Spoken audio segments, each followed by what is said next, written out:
In this video, we'll fill out a South Carolina last will and testament, step by step, with a sample person, Anna Baker. You can fill yours out free at FormsPal.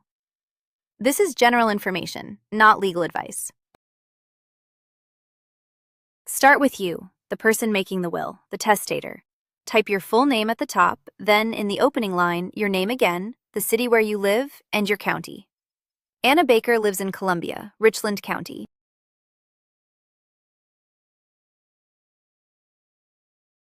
Next, your family.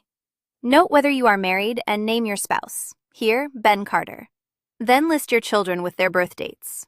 Anna Baker has one daughter, Maria Baker.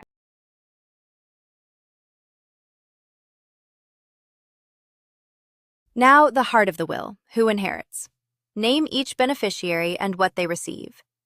Anna Baker leaves her estate to her daughter, Maria Baker.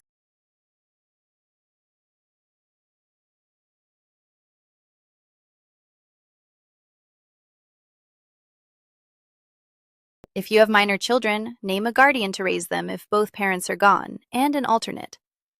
Anna Baker names Ben Carter, then Carlos Diaz as backup. Choose your executor, the person who carries out your wishes, here, Carlos Diaz, with their address, and name an alternate too.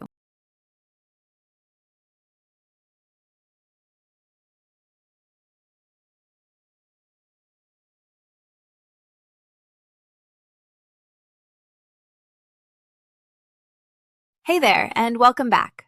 Today we're walking through what it takes to execute a last will and testament validly. So let's get into it. First things first, the will needs to be in writing. That's your starting point. Next, the will must be signed by the testator. That's the person making the will. Now, if the testator can't sign on their own, someone else can sign the testator's name for them. Last, sign your will. Print your name, then the city and state where you sign. Your witnesses sign too. Here, Devin Lee and Priya Shah.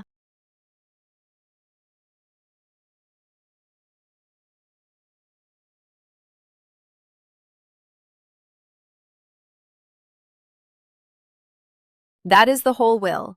Fill yours out free at FormsPal.com, then print and sign it the way South Carolina requires. This is general information, not legal advice.